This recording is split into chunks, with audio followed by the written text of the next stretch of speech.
जितने आस्था चैनल पर कथा सुन रहे हो, जितने फेसबुक और यूट्यूब पर सुन रहे हो, बहुत सावधानी से सुनना।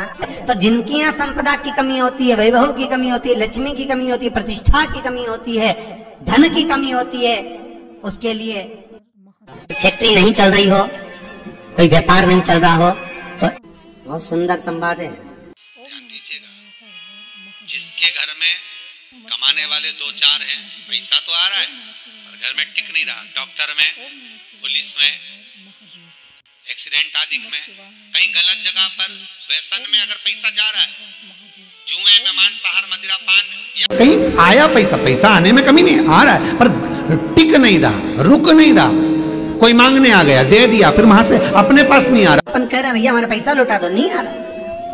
तो महाराज शिव महापुराण की कथा कहती है, एकादशी के दिन गंगा के जल में मात्र 7 बेलपत्री डालकर जो नंदीश्वर भगवान अर्थात जो शंकर जी के शिवलिंग के सामने नंदी होता है, उस नंदी के चरण पर गंगा का जल चढ़ाकर बेलपत्री शिव पर समर्पित कर देता है, उसके घर में रुपया रुकना चालू हो जाता है, फिर वो गलत जगह पर नहीं जाता, गलत स्थान पर वो धन जाएगा ही नहीं।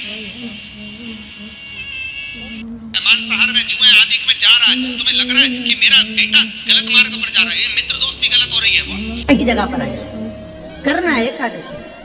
जो व्यक्ति के जीवन में कुछ थोड़ी सी उथल पुथल कर वो कार्य को सिद्ध कर देते।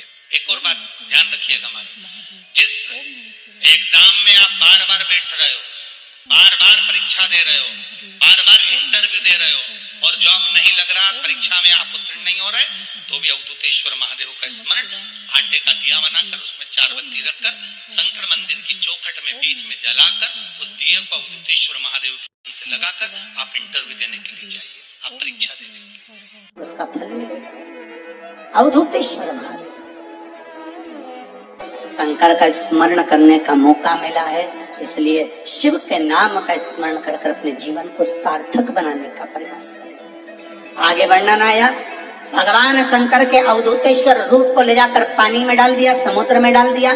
समुद्र में जैसे अवधूतेश्वर रूप गया, उससे एक बालक ने जन्म लिया जिसका नाम जलंधर। एक बात बहुत ध्यान दीजिएगा, अगर कहीं नौकरी नहीं लग रही है, सर्विस नहीं है, नौकरी नहीं है, और आप कई बार इंटरव्यू दिया है, एग्जाम में बैठ भी गए, कंपटीशन एग्जाम में भी बैठे हो, और अगर नहीं हो रहा, कंपटीशन एग्जाम क्लियर नहीं हो रहा, या सीए का एग्जाम है या अन्य चीज़ों की पढ़ाई आप कर रहे हैं या कहीं नौकरी के लिए अप्लाई कर रहे हैं, नहीं हो रहा, 5 शमी पत्र कितने, जम के बोलो जरा, 5 शमी पत्र, 5 बेल पत्र, 5 मूंग के दाने, काय के दाने, मूंग, 5 मूंग के दाने,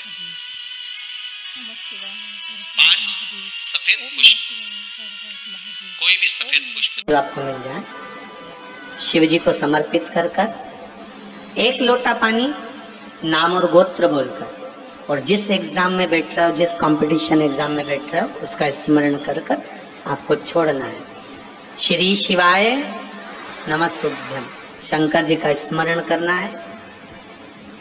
ये एग्जाम के पहले जो भी सोमवार पड़े आप उस पे कर लीजिए। बाबा चाहेगा तो नौकरी लगेगी, 3 महीने के अंदर बाबा दे ही देंगे, ये शिव कृपा करता है।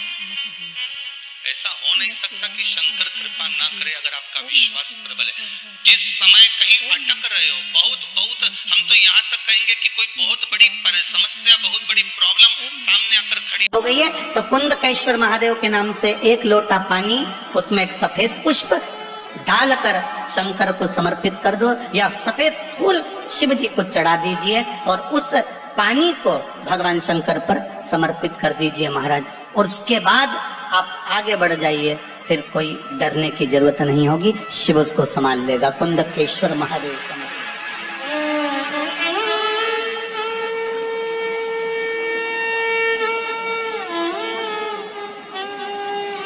फिर वो देवाधिदेव महादेव उसको संभाले, उसके सिवाय कोई दूसरा संभाल भी नहीं सकता। संभालने वाला शंकर ही हो सकता। दोस्तों 7 जनवरी रविवार को एकादशी का व्रत है और इस दिन अगर आप, जैसा कि नाम से पता लगता है कि सफला एकादशी का व्रत अपने नाम के स्वरूप फल देने वाला है, इसके प्रभाव से हर कार्य सफल हो जाते हैं और श्री हरि विष्णु की कृपा से तमाम अधूरी इच्छाएं पूरी हो जाती हैं। इस दिन एकादशी व्रत के दिन भगवान शिव की पूजा के साथ ही मंत्र जप और शिवलिंग का अभिषेक अगर करते हैं और भक्त शिवलिंग को जल, धूप, दीप, फूल, बेलपत्र, जलियां, गंध नैवेद्य द्वारा पूजते हैं। एकादशी व्रत के दिन भगवान शिव की विशेष पूजा की जाती है। एकादशी का व्रत रखने से मान्यता है कि भक्त के पाप दूर होते हैं, वह शिव की कृपा प्राप्त करता है और भगवान शिव की एकादशी के अलावा हिंदू पंचांग में कई एकादशी तिथियां भी हैं जो भक्तों के लिए महत्वपूर्ण है। प्रत्येक जो एकादशी होती है उसकी विशेष मान्यता होती है और महत्व होता है, लेकिन भगवान शिव की एकादशी अत्यंत पवित्र मानी जाती है। एकादशी के दिन किए गए व्रत को शिवा एकादशी कहते हैं और भगवान शिव के भक्त इस दिन निराहार रहकर पूजा अर्चना और व्रत करते हैं। दोस्तों एकादशी और रविवार के दिन अगर शिवलिंग पर आप दही चढ़ाते हैं तो यह बहुत ही शुभ माना जाता है। आपकी इच्छा भगवान भोलेनाथ जरूर पूर्ण करते हैं। यदि आप रविवार के दिन शिव जी की पूजा करते हैं तो पहले गणेश जी की पूजा जरूर करें। शिवलिंग पर जल चढ़ाएं, बाद में दूध, दही, शहद भी चढ़ाएं। इसके बाद शिवलिंग पर बेलपत्र, धतूरा, आंकड़े के फूल आदि चढ़ाना भी शुभ माना जाता है। रविवार के दिन अगर शिवलिंग पर आप घी चढ़ाते हैं तो जीवन की कठिनाइयाँ दूर होती हैं। दही चढ़ाने से भाग्य साथ देता है और भाग्योदय होता है। गोबर को बहुत ही पवित्र माना गया है, इसे शिवलिंग पर चढ़ाना नहीं चाहिए, लेकिन गोबर से शिवालय के आंगन को लीपना जरूर चाहिए। इससे घर में सुख समृद्धि आती है। रविवार के दिन शिवालय के आंगन में गौमूत्र से छिड़काव करना उत्तम माना जाता है। ऐसा करने से घर की नकारात्मक ऊर्जा दूर होती है और सकारात्मकता बढ़ती है। रविवार के दिन भगवान शिव के मंदिर में जाकर शिवलिंग पर जल चढ़ाकर आते हैं, साथ ही पंचाक्षरी मंत्र ओम नमः शिवाय का जाप करते हैं और जितनी अधिक संख्या में आप जाप करते हैं, ऐसा करने से सूर्य सहित समस्त ग्रह अनुकूल हो जाते हैं। गायत्री मंत्र को काफ़ी शुभ माना जाता है और असरदार माना जाता है। अगर आप रविवार के दिन गायत्री मंत्र का जप करते हैं तो इससे भी आपकी इच्छाएं पूरी होती हैं। प्रतिदिन सुबह स्नान करने के बाद उगते हुए सूर्य को अर्घ्य देने से कैरियर में तेजी से तरक्की होती है, साथ ही जमकर धन लाभ होता है और आर्थिक स्थिति भी तेजी से सुधरने लगती है। के दिन शिव जी पर जल चढ़ाने से शिव जी प्रसन्न होने के साथ साथ माँ लक्ष्मी की भी विशेष कृपा प्राप्त होती है, जिससे घर में कभी भी धन की कमी नहीं रहती। इस दिन जल अभिषेक करने से तेज लक्ष्मी की प्राप्ति होती है। तो दोस्तों रविवार के दिन और शिव जी की पूजा आप जरूर करें, साथ में सूर्यदेव की पूजा भी जरूर करें। अगर आपको यह जानकारी पसंद आई है तो इस वीडियो को लाइक कीजिए, शेयर कीजिए, कमेंट बॉक्स में कमेंट करना ना भूलिए। हर हर महादेव कमेंट बॉक्स में ज़रूर लिखिए। साथ में चैनल पर नए आए हैं तो चैनल को सब्सक्राइब जरूर कर लीजिएगा। मिलते हैं अगली वीडियो में। धन्यवाद।